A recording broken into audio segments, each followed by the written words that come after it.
اللہ رب العزت نے انسان کے اندر نیکی کا جوہر بھی پیدا فرمایا ہے اور بدی اور برائی کی طرف جانے کی ہمت اور استطاعت بھی دی ہے، اور دونوں راستے انسان کے سامنے کھول کے رکھ دیے ہیں، اور پھر اسے اپنی طرف آنے کی دعوت دی ہے۔ نفس ابتداً اگر وہ اماریت کی صفات سے متصف ہے تو پھر وہ انسان کو اللہ تعالیٰ سے دور لے جانے کے ہیلے بہانے تراشتا رہتا ہے، اور روح انسان کو اللہ کے قرب اور معرفت کی طرف متوجہ کرتی رہتی ہے۔ لیکن جب انسان مجاہدہ و ریاضت کرے، اپنے آپ پر غور کرے، اپنے اعمال پر، اپنے افعال پر، اپنے کردار پر، اپنے اخلاق پر غور و فکر کرے، اور آقا علیہ الصلوۃ والسلام کی سیرت مطہرہ کی رہنمائی لے کر اپنے اندر سے بری خصلتوں اور برے اخلاق کو مٹائے یا کم سے کم کمزور کر دے، اور اچھی خصلتیں اور اچھے اخلاق کو اپنے اندر پیدا کر لے، تو یہ صفت اس کو نفس ملہمہ تک پہنچاتی ہے۔ نفس ملہمہ کو ملہمہ اس لیے کہتے ہیں، یہ عربی کے اندر اسم فاعل کا صیغہ ہے، الہام کرنے والا نفس، الہام کرنے والا نفس۔ تو جب انسان کے اندر بہیمی صفات اور روحانی صفات، وہ جو دو کا آپس میں مقابلہ جاری ہوتا ہے، اور بہیمی صفات ہار جاتی ہیں اور روحانی صفات جیت جاتی ہیں، نفس شکست کھا جاتا ہے اور روح طاقتور ہو جاتی ہے، تو پھر برے اخلاق مغلوب ہو جاتے ہیں، کمزور ہو جاتے ہیں، اور اچھے اخلاق اس کی جگہ پر طاقتور ہو جاتے ہیں۔ لیکن برے اخلاق یا بری خصلتیں وہ ابھی زیرو لیول پر نہیں پہنچتی، ختم نہیں ہوتی، وہ کمزور ہو جاتی ہیں، مغلوب ہو جاتی ہیں، ختم ہوتی ہیں وہ نفس مطمئنہ کے درجے پر۔ وہاں پہنچ کر پھر وہ جو منفی صفات ہیں وہ ختم ہوتی ہیں، لیکن نفس ملہمہ کے درجے پر، یہ جو تیسرے درجے کا نفس ہے، پہلے درجے پر امارہ، دوسرے درجے پر لوامہ، اور تیسرے درجے پر ملہمہ۔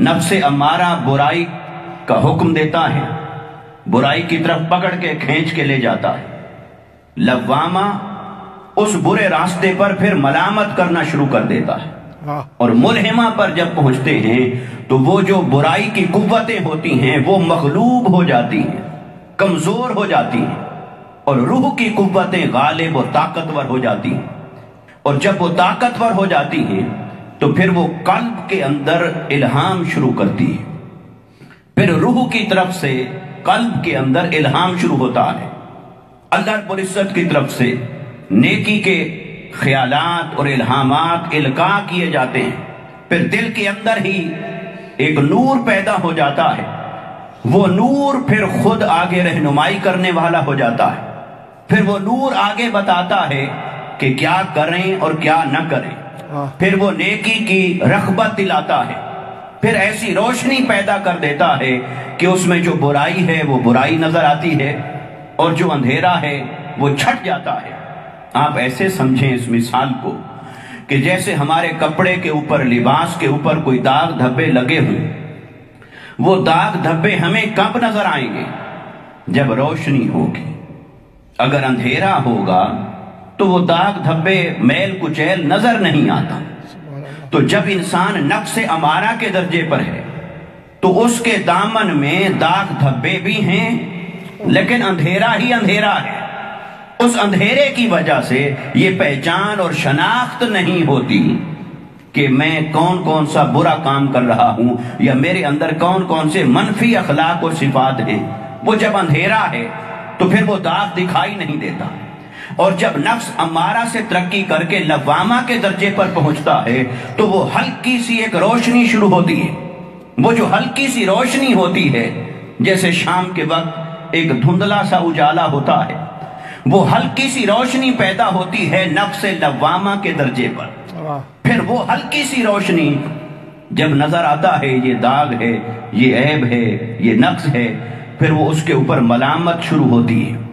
لیکن نفس ملہمہ کے درجے پر پہنچ کر ایسے سمجھیں کہ وہ سب کچھ روشن ہو جاتا ہے، وہ سورج کی روشنی کی طرح سب کچھ عیاں ہو جاتا ہے. انسان کو اپنے اندر دکھائی دینے لگ جاتا ہے کہ میرے اندر یہ عیب ہے، یہ میرے اندر گناہ ہے، یہ میرے اندر نقص ہے. وہ اسے اپنے عیب کے اوپر اطلاع ہو جاتی ہے. وہ اپنے عیبوں کو، اپنی کمزوری کو، اپنی ویکنس کو، اپنی اخلاق کی غلطی اور کوتاہی کو وہ سمجھنے لگ جاتا ہے، جاننے لگ جاتا ہے. یہ جب نور پیدا ہوتا ہے تو یہ نور اسے دکھا دیتا ہے کہ یہ داغ لگا ہے، یہ نقص ہے اور یہ میل کچیل ہے. تو وہ میل کچیل اور داغ آپ سوچئے جب روشنی پوری کی پوری ہو تو پھر چھوٹا سا بھی داغ ہو وہ دور سے دکھائی دیتا ہے. اور پھر خالی دکھائی نہیں دیتا، وہ کھٹکتا بھی ہے کہ یہ کیوں ہے. بار بار انسان کی توجہ جاتی ہے اس طرف کیونکہ وہ ہر ایک کی آنکھ کے سامنے ہے اور اپنی آنکھ کے سامنے ہے. تو جب اپنی اندر کی روشنی انسان کو حاصل ہو جاتی ہے، وہ جتنے ذکر اذکار کیے، نفس امارہ سے خلاصی پانے کے لیے جو ذکر کیا تھا، اس ذکر نے یہ روشنی پیدا کی ہے. جو نفس لوامہ کے درجے پر یا اللہ کا ورد کیا تھا، اس اسم جلالت اور نفی اس بات کے ذکر نے وہ نور پیدا کر دیا ہوتا ہے کہ وہ نور انسان کو اپنے اندر وہ تختی پر سب کچھ دکھا دیتا ہے کہ تیرے اندر یہ نقص ہے، یہ اللہ کی ناراضگی کا ذریعہ ہے، اور یہ عمل ہے جو خلاف سنت ہے، یہ ہے جو خلاف دین ہے، یہ ہے جو میں نے اللہ کے قرب کے منافی کام کیا ہے. وہ سارا روز روشن کی طرح عیاں ہو جاتا ہے. اور پھر ایسے سمجھیں دن کی روشنی کی طرح نفس ملہمہ کے درجے پر دن کی روشنی کی طرح انسان کو اپنا آپ دکھائی دینے لگ جاتا ہے. تو وہ جب دکھائی دینے لگ جاتا ہے تو یہاں پہنچ کر اب جو خاص نقطہ ہے وہ یہ کہ جب روشنی پوری ہو تو پھر چھوٹا سا بھی داغ ہو تو کیا وہ چھپا رہے گا؟ بولیے، پھر پوری طرح وہ عیاں ہوتا ہے نا، ظاہر ہوتا ہے.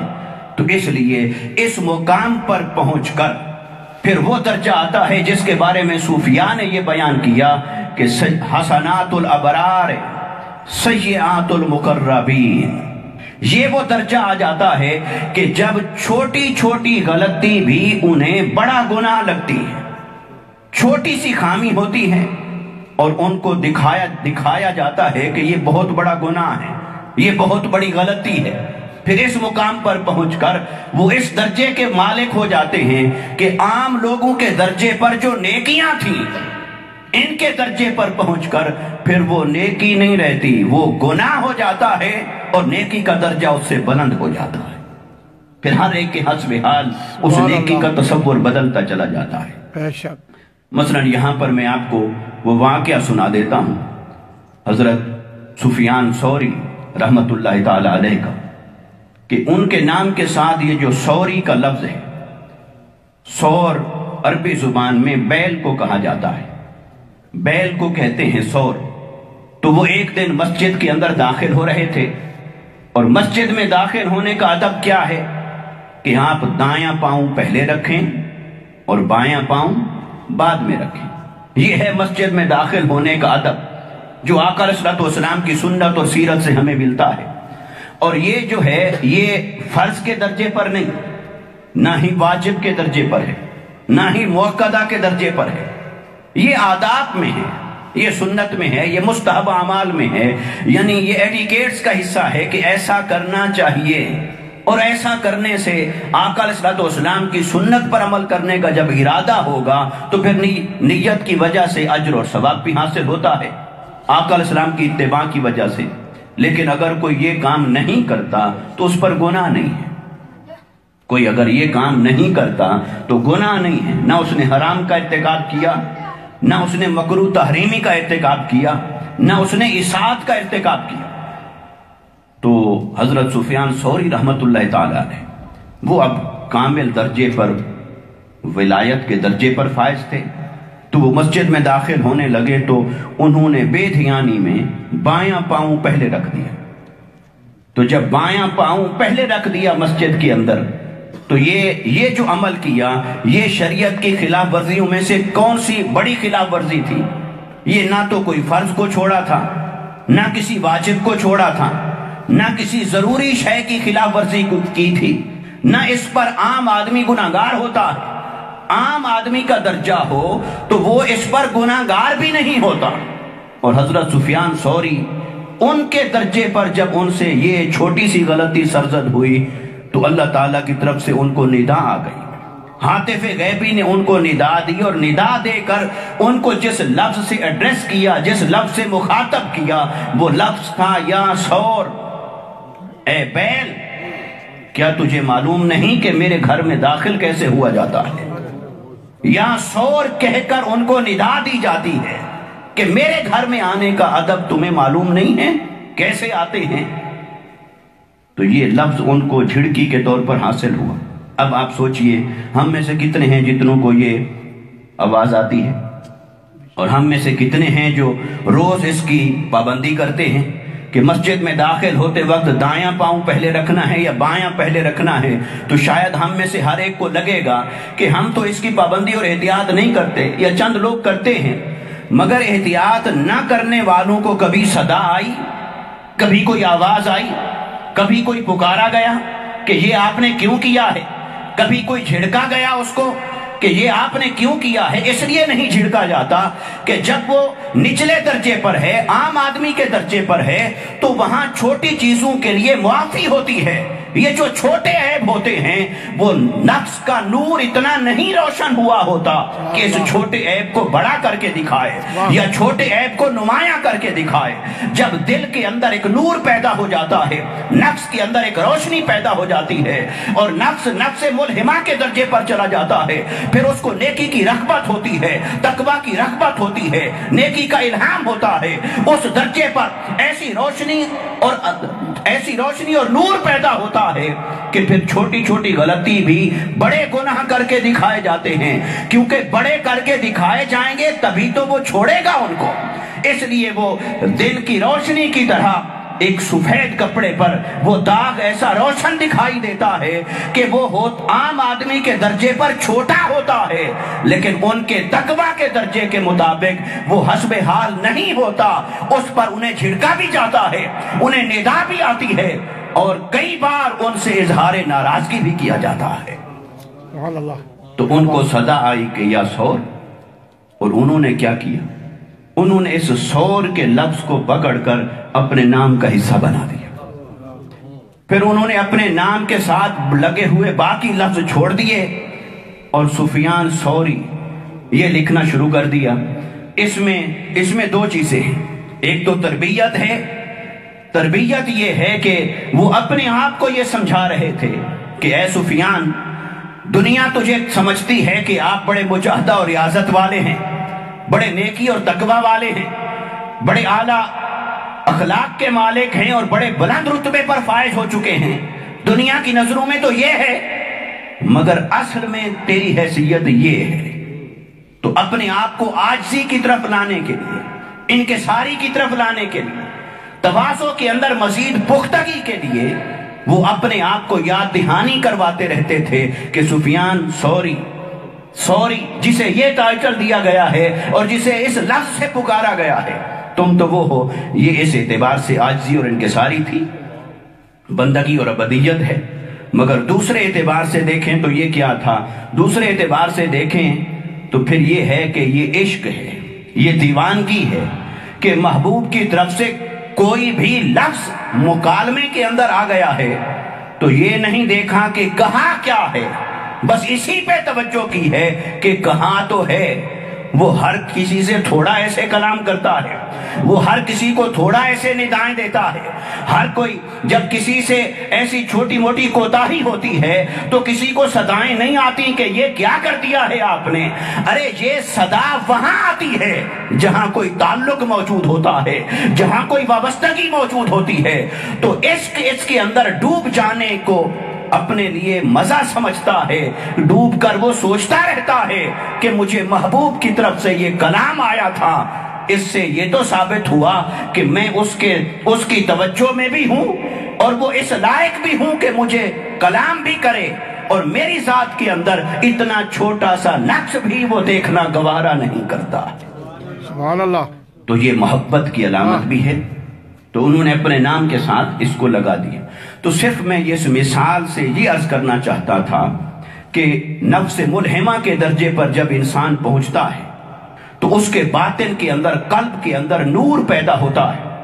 وہ نور ایک ایسی روشنی اسے عطا کرتا ہے کہ اس روشنی میں اسے پھر وہ داغ، میل، کچیل نظر آتا ہے، پھر کوئی چیز ڈھکی چھپی نہیں رہتی، پھر اس کا عیب اور اس کی کوتاہی اس سے چھپی ہوئی نہیں رہتی، اندھیرے کی طرح وہ روشن ہو جاتی ہے، نظر آتی ہے، اور پھر زیادہ نظر آتی ہے، پھر اتنی کھٹکتی ہے دل کے اندر کہ وہ کہتا ہے کہ اب میں اس سے کسی طرح چھٹکارا حاصل کروں، کیونکہ عیب جب نظر ہی نہ آ رہا ہو تو اس کے لیے کسی نے مجاہدہ کیا کرنا ہے، یا اس سے جان چھڑانے کے لیے، خلاصی پانے کے لیے نہ محنت کرنی ہے نہ اس کا وہ درجہ آتا ہے۔ اس لیے اس نور پر پہنچ کر پھر انسان کے لیے جو چھوٹے جو گناہ ہیں وہ بڑے گناہ کر کے دکھائے جاتے ہیں۔ یہی وجہ ہے کہ اس مقام پر خواب کے اندر بھی جو عالم مثال کی چیزیں ہوتی ہیں وہ بھی سخت دکھائی دیتی ہیں، وہ سخت دکھائی دیتی ہیں۔ عمل جو کیا تھا گناہ کا یا کوئی نافرمانی کا یا کوئی جو خلاف معرفت اور خلاف قرب تھا، وہ عمل چھوٹا ہوگا، دکھائی دینے والی صورت اس کے مقابلے میں خواب کے اندر زیادہ سنگین اور سخت ہو۔ کیوں کہ اب یہ اس درجے پر پہنچ چکا ہے کہ اس نے اب چھوٹی چھوٹی چیزوں کو بھی چھوڑنا ہے۔ اب چھوٹی چھوٹی کوتاہیاں اور غلطیاں بھی اس کے شایان شان نہیں رہے۔ اب یہ بڑے گناہوں کی طرف تو پلٹ کر جائے گا نہیں، کیونکہ نفس تو اس راہ پر آ چکا ہے، اس کی ترقی ہو چکی ہے، تزکیہ ہو چکا ہے۔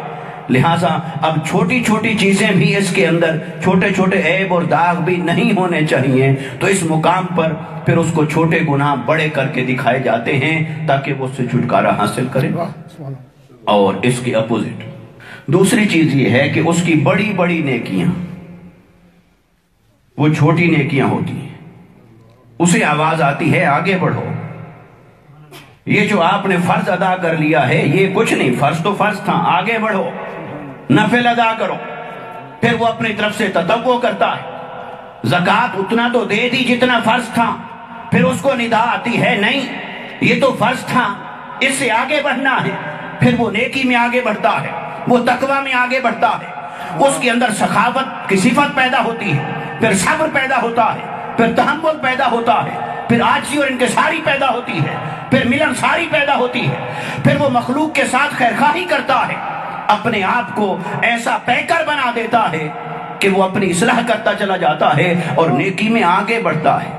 وہ نیکی کے پہلے درجے پر نہیں رہتا، وہ نیکی کے اگلے درجے پر، اس سے اگلے درجے پر، اس سے اگلے درجے پر چلا جاتا ہے۔ یہ میں نے آپ کو ابتداءً غالباً ایک چھوٹی سی مثال دی تھی، کسی وقت مجھے یاد آ رہا ہے۔ مثلاً اللہ کی راہ میں مال خرچ کرنا، تو ایک غریب آدمی ہے، اس کی آمدنی کچھ نہیں، وہ اگر 100 کروڑ خرچ کرتا ہے تو بڑی بات ہے۔ کیا ہے؟ بڑی بات۔ اور اگر ایک بہت امیر کبیر آدمی ہو، صاحب مال اور صاحب حیثیت ہو اور لاکھوں کروڑوں کا مالک ہو، تو وہ بھی اگر 100 ہی نکال کے خرچ کرے گا تو وہ اس کا امیر کا 100 اور غریب کا 100 برابر درجہ نہیں رکھتا ہے۔ دنیا کی نگاہ میں کرنسی کی ویلیو میں وہ برابر ہے، لیکن اللہ کے ہاں ان دونوں کا اجر برابر نہیں ہے۔ کیوں نہیں ہے؟ جو چھوٹا ہے اس کے عمل کو کسی اور اینگل سے دیکھا جاتا ہے، جو بڑا ہے اس کے عمل کو کسی اور نگاہ سے دیکھا جاتا ہے۔ جو غریب ہے، مال کے اعتبار سے چھوٹے درجے پر ہے، اس کا چھوٹا عمل بھی کافی ہے، اور جو بڑے درجے پر ہے اس کے عمل کو ایک ہی ترازو میں نہیں رکھا جائے گا۔ چلو اس کی ایک اور مثال لے لیں۔ فرض کریں ہم گھر میں بیٹھے ہیں، ہمارے پاس ایک بہت ہی پیارا مہمان آ جاتا ہے۔ اب مہمان آ گیا تو بچے ہیں، تو ایک ہے بچہ جو ناسمجھ ہے، اور ایک ہمارا ہو بڑا بیٹا جو اچھا خاصا سمجھدار ہو، پڑھا لکھا ہو۔ تو اگر وہ فرض کریں کھا پی رہے ہیں، بسکٹ کھا رہے تھے، تو اگر چھوٹے بچے نے ایک بسکٹ کا ٹکڑا اٹھا کے مہمان کی طرف پھینک دیا، مطلب مہمان کو مار دیا، پھینک دیا، تو اس کو کیا کوئی مائنڈ کرے گا؟ بولیے، نہ مہمان نہ میزبان۔ وہ بھی مسکرا پڑا، وہ بھی مسکرا پڑا۔ اس نے کہا، وہ دونوں کو اس پر پیار آ گیا کہ یہ محبت ہو گئی کہ یہ بچہ ہے بھی کوئی بات نہیں، نہ سمجھ ہے۔ اور اگر یہی عمل جو ظاہر کے اعتبار سے ایک جیسا ہے، یہی عمل اگر وہ کرے جو اچھا خاصا سمجھدار ہے، پڑھا لکھا ہے، بالغ ہے اور سمجھدار ہے، اگر وہ ایسے کرے کہ وہ بسکٹ ایک اٹھائے اور اٹھا کے پھینک دے اس کی طرف، اس کو کیا اسی نظر سے دیکھا جائے گا جیسے چھوٹے بچے کے عمل کو دیکھا تھا؟ بولیے، نہیں دیکھا جائے گا۔ اس پر تو وہ ناراض ہوگا۔ این ممکن ہے کہ باپ بھی ناراض ہو، وہ مہمان بھی ناراض ہو، اور وہ کہے کہ اس کو ایڈیکیٹس نہیں ہے، اس کو تمیز نہیں ہے، اتنا سمجھ نہیں ہے کہ مہمانوں سے کیسے پیش آنا ہے اور کیسے نہیں۔ اب میں آپ کو یہ نکتہ عرض کرنا چاہتا ہوں کہ آپ سوچئے ذرا، دیکھنے کے اعتبار سے عمل ایک جیسا تھا، وہی ایک چھوٹے بچے نے کیا ہے، وہی غلطی ایک بڑے آدمی بڑے بچے نے کی ہے، لیکن دونوں کی غلطی کا درجہ ایک۔ بولیے، دونوں کی غلطی کا درجہ ایک۔ بس ایسے ایک ہے وہ شخص جو نفس امارہ کے اندر ڈوبا ہوا ہے اور معرفت کے مقام پر ابھی ترقی کر کے نہیں پہنچا ہے۔ اس کا شعور جو ہے، ایمان کا شعور، وہ ابھی بڑا نہیں ہوا۔ اس کی روحانیت کا جو شعور ہے وہ ابھی بالغ نہیں ہوا، وہ ابھی نابالغ ہے، کیونکہ اس کے توحید کا نور ابھی اس کو اتنا نہیں پہنچا ہے، معرفت کا نور اتنا نہیں پہنچا ہے۔ وہ معرفت کے اعتبار سے نابالغ بچے کی طرح ہے، وہ زہد اور ورع کے اندر نابالغ بچے کی طرح ہے، وہ عبادت اور تقوی کے اندر نابالغ بچے کی طرح ہے، وہ نفس کے تزکیہ اور اصلاح کے اندر نابالغ اور کمزور بچے کی طرح ہے۔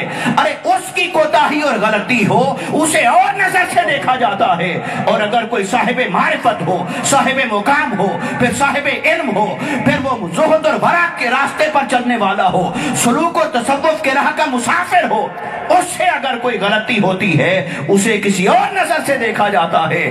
وہ اگر بایاں پاؤں بھی مسجد میں پہلے رکھ لے اسے ندا دے کر چھڑکا جاتا ہے، اور کوئی نابالغ اور بے شعور ہو، وہ بڑے سے بڑے جرائم کا بھی ارتکاب کرتا رہے، اسے کوئی کچھ نہیں کہتا۔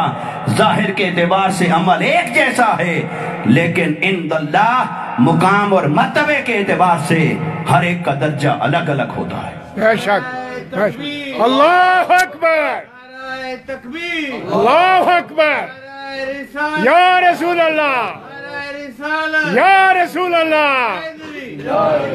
اب اس کی میں آپ کو ایک اور مثال دیتا ہوں۔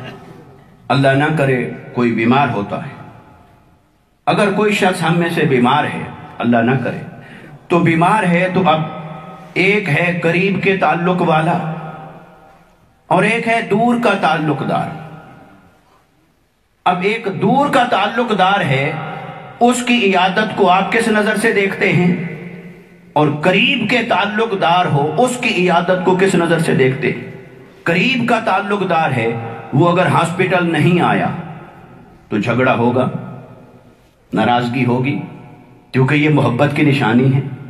بھئی تیرا اور میرا تعلق اتنا تھا کہ میں ہاسپٹل میں پڑا رہا اور آپ مجھے پوچھنے نہیں آئے۔ اور اگر ایک دور کا تعلق دار ہو، وہ آیا بھی نہیں، 10 دن گزر گئے، آپ گھر آ گئے، پھر کسی دن اس کا فون آ گیا آپ کو، اس نے کہا جی پچھلے دنوں پتا چلا کہ آپ کافی بیمار تھے، تو میں نے کہا کہ آپ کی خیریت پوچھ لوں، تو آپ بڑے خوش ہو گئے۔ اسے آپ نے نہیں کہا بھئی میں 10 دن ہاسپٹل پڑا رہا تم نہیں آئے، اسے آپ نے یہ نہیں کہا کہ 15 دن ہو گئے میں گھر آیا ہوں، تمہیں اب تک خیال نہیں آیا، اور ابھی بھی تم میرے سے فون پہ پوچھ رہے ہو، چل کے آ نہیں سکے، یہاں تک تمہارے پاس ٹائم نہیں تھا، اس سے آپ ناراض کیوں نہیں ہوئے؟ دور کا تعلق تھے. تو جیسے دنیا داری کے اعتبار سے کچھ قریب کے تعلق والے ہوتے ہیں، کچھ دور کے تعلق والے ہوتے ہیں، تو بلا تشبیہ اور بلا مثال جب انسان اللہ سے اپنا تعلق بندگی قائم کرتا ہے اور اللہ تعالیٰ سے عہد و پیمان کرتا ہے کہ باری تعالیٰ اب میں تیرے تعلق میں مزید پختگی کروں گا، میں تیرے قرب میں اور آگے بڑھوں گا، پھر وہ فرائض کی پابندی کرتا ہے، واجبات کو پورا کرتا ہے، حرام سے بچتا ہے، ممنوعات سے بچتا ہے، وہ اللہ کے قرب کا سفر طے کرتا ہے، اور اللہ کے قرب کا سفر طے کرتے کرتے نفس امارہ سے گزر گیا، نفس لوامہ سے گزر گیا، نفس ملہمہ تک جا پہنچا، پھر نفس مطمئنہ کے درجے پر پہنچ گیا. جب وہ مجاہدہ اور ریاست سے اللہ کے قرب کو پا لیتا ہے، باطن میں ایک نور کو حاصل کر لیتا ہے، ظاہر اور باطن کا تزکیہ کر لیتا ہے، جب مجاہدہ نفس کے ذریعے سے اللہ کے قرب کے مقام پر جب بہت بلندی میں پہنچتا ہے، تب وہ تعلق والا ہو جاتا ہے. تو تعلق والے کے عمل کو کسی اور اینگل سے دیکھا جاتا ہے اور دور والے کے تعلق کو کسی اور اینگل سے دیکھا جاتا ہے. نعرہ تکبیر، اللہ اکبر، یا رسول اللہ، جو لوگ یا علی، جن لوگوں کو یہ سمجھ نہیں آتی بات کہ آدم علیہ السلام نے محض ایک پھل کھایا تھا، وہ بھی نسیان ہوا. قرآن نے خود جسٹیفیکیشن دی، صفائی دی. اللہ نے فرمایا فقد نسی ولم نجد لہ عصما، ہم نے ارادہ نہیں پایا نافرمانی کا، صرف وہ بھول گئے تھے. تو خود ہی صفائی دے رہا ہے کہ بھول گئے تھے، ارادہ نہیں تھا نافرمانی کرنے کا. تو باری تعالیٰ جو بھول جائے، یہاں تو روزے دار بھول جائے اور پیٹ بھر کے کھا لے، اس کا روزہ نہیں ٹوٹتا، کیونکہ بھول جائے تو بھول جانے پر کوئی خطا ہے ہی نہیں، بھول جانے پر کوئی گرفت اور گناہ ہے ہی نہیں. رفع عن امتی الخطأ والنسیان وما استکرہوا علیہ. آقا علیہ السلام نے فرمایا میری امت سے اللہ نے 3 چیزوں کا گناہ اٹھا دیا ہے. خطا ہو جائے نہیں پوچھا جائے گا، نسیان ہو جائے نہیں پوچھا جائے گا، جس عمل کے کرنے پر مجبور ہو گئے، مجبوری میں کیا، نہیں پوچھا جائے گا. تو پھر آدم علیہ السلام کا نسیان تھا اور انہیں صرف پوچھا نہیں جا رہا. ناراضگی کا عالم دیکھیے، جنت سے نکالے جا رہے ہیں، پھر 300 سال تک روتے ہیں، آہوزاری کرتے ہیں، توبہ اور استغفار کرتے ہیں، مگر رب تعالیٰ التفات نہیں فرماتا، وہ توجہ نہیں فرما رہا، وہ کسی بات کا جواب نہیں دے رہا، اور 300 سال گزر جاتے ہیں. اور غلطی کیا ہے کہ غلطی ہے ہی نہیں. وہ کیا ہے؟ وہ نسیان ہے. تو باری تعالیٰ ایک نسیان کے اوپر اتنا پکڑ، فرمایا ہاں جب تعلق قریب کا ہوتا ہے تب چھوٹی چیز بھی بڑی ہوتی ہے، اور تعلق نہ ہو تو معاملہ اور ہوتا ہے. تو اللہ تعالیٰ کے قرب اور بندگی کا تعلق جسے جتنا نصیب ہوتا ہے، اس کے حسب حال سارے معاملات بدلتے چلے جاتے ہیں. اس لیے دوستان مکرم، انسان کے لیے اللہ نے ایک تو وہ بارڈر لائن رکھی ہے نا کہ ادھر آؤ گے تو حلال ہے، ادھر جاؤ گے تو حرام ہے. وہ بارڈر لائن ہے. بارڈر لائن پر کھڑے رہنے والے عام لوگ ہوتے ہیں، جو خواص ہوتے ہیں، اللہ کے قرب والے، اللہ سے محبت اور عشق کی راہ پر چلنے والے، اللہ کے تعلق کے بندگی میں فنا ہو جانے والے، اپنے نفس کو قابو کر لینے والے، اپنے نفس کو اس کی بری صفات پر غلبہ پا لینے والے. ان کو ایسا درجہ حاصل ہو جاتا ہے کہ اس مقام پر پہنچ کر پھر حسنات الابرار سیئات المقربین، ان کے جو عام لوگوں کے درجے پر نیکیاں تھیں، ان کے درجے پر وہ نیکی نہیں، نیکی آگے چلی گئی، نیکی اور بلند رتبے پر چلی جاتی ہے، اور گناہوں کا بھی پیمانہ بدل جاتا ہے، اس کا معیار بھی بدل جاتا ہے. وہ یہ کہ عام آدمی کے درجے پر حرام کا ارتکاب کرنا گناہ تھا، خواص کے درجے پر کسی خلاف اولا شے کا ارتکاب ہو جائے وہ بھی اتنا سنگین گناہ بن جاتا ہے. حتیٰ کہ ہر ایک کا مقام بندگی ہے. ایک تیرا اور میرا مقام ابدیت ہے، ایک اولیاء کا مقام ابدیت ہے، ایک انبیاء کا مقام ابدیت ہے، پھر مصطفیٰ کا مقام ابدیت ہے. ارے میرے آقا صلی اللہ علیہ وسلم اپنے مقام ابدیت پر بیٹھ کر فرما رہے ہیں میں خود دن میں اللہ کے حضور 70 بار استغفار کرتا ہوں. گناہ نہیں تھا، اپنی بندگی کے مقام کے حسب حال وہ تھا کہ اور آگے بڑھنا تھا، اور آگے بڑھنا تھا، اور آگے بڑھنا تھا، اور آگے بڑھ کر جب پچھلے مقام کو دیکھتے ہیں تو پچھلی عبادت بھی پھر گناہ لگتی ہے، پچھلا سجدہ بھی گناہ لگتا ہے، کیونکہ درجہ قرب میں اور بلند ہو چکا ہوتا ہے۔ سبحان اللہ، سبحان اللہ۔ اس کو ایک اور مثال سے سمجھنے کی ضرورت ہے۔ فرض کریں ایک بچہ ہے، وہ ایک جملہ بولتا ہے اور اس جملے میں گرامر کی 10 غلطیاں ہیں، آپ خوش ہو کر اسے اپریشیٹ کریں گے، بھی غلطی کو نہ دیکھو، دیکھو بولا تو ہے نا، یہ لفظ بھی بولا ہے، یہ بھی بولا ہے، ایسے بولا ہے اور ایسے بولا ہے۔ اور اگر ایک بہت پڑھا لکھا ہو اور اس کے جملے میں کوئی غلطی نکل آئے، مذکر مؤنث کی غلطی نکل آئے، کوئی صیغے کی غلطی نکل آئے، تو پھر آپ کہیں گے بھی دیکھو اس کو بولنا نہیں آتا۔ تو ہر ایک کے مقام پر بدل جاتا ہے پیمانہ اور معیار۔ اور جو شخص، ہم میں سے ہر شخص اگر اب اپنے بچپن کو دیکھیں، جب ہمارے شعور کا درجہ بلند نہیں تھا، اونچا نہیں تھا، اس کو دیکھیں، ہم کپڑے کس طرح پہنتے تھے، اٹھتے کس طرح تھے، بیٹھتے کس طرح تھے، سوتے کس طرح تھے، لوگوں سے بات کس طرح کرتے تھے، تو ہمیں محسوس ہوگا کہ وہ تو پاگل تھے، وہ تو پاگل پن تھا۔ تو ہمارا شعور جب ترقی کر کے آگے پہنچتا ہے اور پلٹ کر اپنے ہی عمل کو دیکھتا ہے جو وہ کر چکا تھا، وہ اسے نظر آتا ہے کہ وہ تو میں نے بہت بڑی غلطی کی تھی، وہ تو پاگل پن تھا، وہ تو بات شعور کے درجے پر پوری نہیں اترتی۔ تو ایسے ہی ایک طالب علم ہے، اس کو پہلے دن سے پڑھایا جا رہا ہے، جب وہ آگے پہنچتا ہے اس کے کانسیپٹ کلیئر ہوتے ہیں، پھر وہ پچھلی چیز کو دیکھتا ہے، یار میں تو آج تک یہ سوچتا رہا، یہ تو اب پتا چلا کہ یہ درجہ کیا ہے اور مقام کیا ہے۔ تو اس لیے جب کوئی ترقی کر کے شعور کے اگلے درجے پر پہنچتا ہے تو اسے پچھلے درجے کی چیزیں پھر بے شعوری نظر آتی ہے، وہ اسے اخلاق کے درجے پر پوری نہیں اترتی۔ تو بلا تشبیہ اور بلا مثال جب انسان نفس امارہ سے گزر رہا ہوتا ہے، پھر نفس لوامہ پر قدم رکھتا ہے، پھر نفس ملہمہ کی منزل کو پہنچتا ہے، پھر نفس مطمئنہ پر پہنچتا ہے، تو جب نفس مطمئنہ پر پہنچ کر جب اندر روشنی ہو چکی ہوتی ہے، جب نور چمک رہا ہوتا ہے اور ہر چھوٹی بڑی غلطی اور خطا اسے واضح طور پر دکھائی دے رہی ہوتی ہے، اس کے سامنے اپنے اعمال کا نقشہ ہوتا ہے، پورے اخلاق کا نقشہ ہوتا ہے، وہ اپنے ماضی کو پلٹ کر دیکھتا ہے تو ماضی کے وہ جو نچلے درجے پر رہنے والی نیکیاں تھیں وہ بھی اسے گناہ لگتے ہیں، اسے لگتا ہے کہ سب کیا کر آیا، میں تو ضائع کر بیٹھا ہوں، میں نے زندگی میں کچھ کمایا نہیں ہے، اللہ کے حضور پیش کرنے کے لیے کچھ پاس نہیں ہے۔ یہ اس کا بلند رتبہ ہوتا ہے ابدیت کے اندر، معرفت کے اندر، کہ اس مقام پر پہنچ کر وہ پچھلی نیکیاں بھی اسے حقیر لگتی ہیں، پچھلے مجاہدہ اور ریاضت بھی اسے ایسے لگتا ہے کچھ بھی نہیں تھا۔ یہ اس کا نور ہے جو اندر سے اسے یہ دکھا رہا ہوتا ہے۔ کیا بات، ماشاءاللہ۔ اس لیے دوستان مکرم اس باطن کے نور کو حاصل کرنا ہے اور اپنے آپ کو نفس مطمئنہ کی صفات سے متصف کرنا ہے۔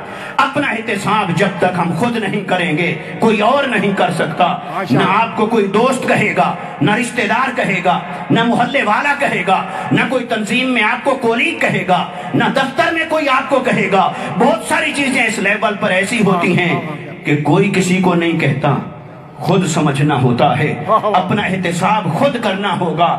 جب ہم اپنا احتساب خود کرنا شروع کریں گے، اگر رات سونے سے پہلے فَلْتَنْظُرْ نَفْسٌ مَا قَدَّمَتْ لِغَدٍ، اگر ہر نفس اپنا احتساب کرے کہ میں نے آج کی تاریخ میں آگے قیامت کے لیے کیا بھیجا ہے، قبر کے لیے کیا بھیجا ہے، آج میری زبان سے الفاظ کیا نکلے تھے، قبر میں مجھے ان کا سامنا کرنا ہوگا، آج میرا عمل کیا رہا، قبر میں مجھے ان کا سامنا کرنا ہوگا، آج میں نے زندگی کیسے گزاری، کتنا فرض پورا کیا، کتنے فرض کو چھوڑا۔ جب وہ ہر روز اپنا احتساب کرتا ہے، وہ احتساب اس کے لیے ترقی کا ذریعہ بن جاتا ہے، وہ اس کے لیے اپنی اصلاح کا ذریعہ بنتا ہے۔ تو دوستان مکرم جب تک کوئی شخص اپنی اصلاح خود نہ کرے کوئی دوسرا اس کی اصلاح نہیں کر سکتا۔ ہمیں اپنے اندر اس تمنا کو پیدا کرنا ہوگا، اس احساس کو پیدا کرنا ہوگا کہ باری تعالیٰ ہم ناقص ہیں، ہمیں وہ نور عطا فرما جو ہمارا نقص ہمیں دکھائے تاکہ ہم کامل بن جائیں، تیری عبادت اور بندگی کی طرف آگے بڑھیں۔ اور پھر اس کے لیے مجاہدہ اور ریاضت بھی کرنا ہوگا، ذکر اذکار کا ورد بھی کرنا ہوگا، تاکہ کچھ نور وہاں سے حاصل ہو، کچھ عمل کی محنت اور مشقت سے حاصل ہو، انسان ترقی کر کے وہاں پہنچے کہ وہ کہے ہاں اب تو میرا بندہ بن گیا ہے۔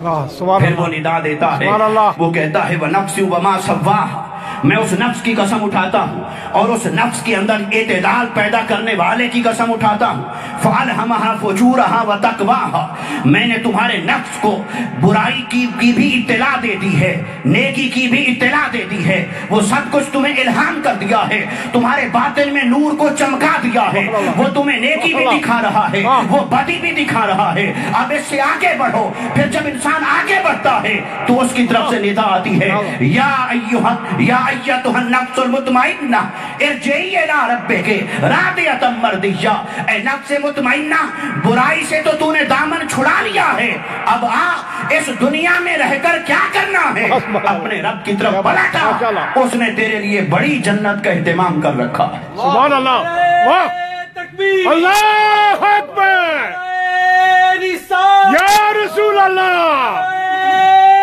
یا علی۔ اللہ تبارک و تعالی ہمیں اصلاح کی توفیق عطا فرمائے۔ آمین۔ یہ میں نے شروع میں عرض کیا کہ یہ جو نفوس کا بیان ہے، صوفیاء نے کم و بیش اس کے 7 مرتبے اور 7 قسمیں بیان کی ہیں، مگر ہم 4 تک پہنچے ہیں، تو تاکہ ہم یہاں تک اپنے آپ کو پہنچا لیں تو پھر انشاءاللہ آگے کی بات پھر کریں گے کسی وقت۔ تو جو حضرات اس کو مکمل پڑھنا چاہیں تو یہ حضور شیخ الاسلام ڈاکٹر محمد طاہر القادری متصل العالی کی ایک یہ کتاب ہے، اس کا نام ہے سلوک و تصوف کا عملی دستور۔ تو یہ عملی دستور ہے، پریکٹیکل میتھڈ ہے اس کے اندر کہ نفوس کی اصلاح کیسے کرنی ہے اور اس کو ترقی دے کے درجہ بدرجہ آگے کیسے جانا ہے، اور ہر درجے کی نشانی کیا ہے، اور ہر درجے پر ذکر کون سا ہے جو ذکر مدد دیتا ہے اور نور پیدا کرتا ہے، اور پھر انسان ترقی کر کے اگلے درجے تک پہنچ جاتا ہے۔ تو یہ پڑھنا چاہیے، جو پڑھنا چاہیں یہ موجود ہے یہاں لائبریری میں، یہ لے سکتے ہیں۔ اسی طرح ایک دوسری کتاب ہے الجہاد الاکبر، یہ لفظ پڑھ کے آپ کو لگتا ہوگا کہ یہ جہاد کے اوپر ہے، تو یقیناً یہ جہاد کے اوپر ہی ہے، مگر بدقسمتی سے آج کے دور میں کچھ لوگوں نے فساد کو جہاد کا نام دے دیا ہے۔ تو آقا علیہ السلام ایک جنگ سے واپس آ رہے تھے تو صحابہ کرام سے فرمایا آؤ اب ہم چھوٹے جہاد سے بڑے جہاد کی طرف جا رہے ہیں۔ تو صحابہ نے عرض کی یا رسول اللہ بڑا جہاد اور کون سا ہے، یہ جان پہ بنی تھی، تیر و تلوار سامنے تھے اور جان ہتھیلی پہ رکھ کے لڑ رہے تھے، تو بڑا جہاد کدھر ہے؟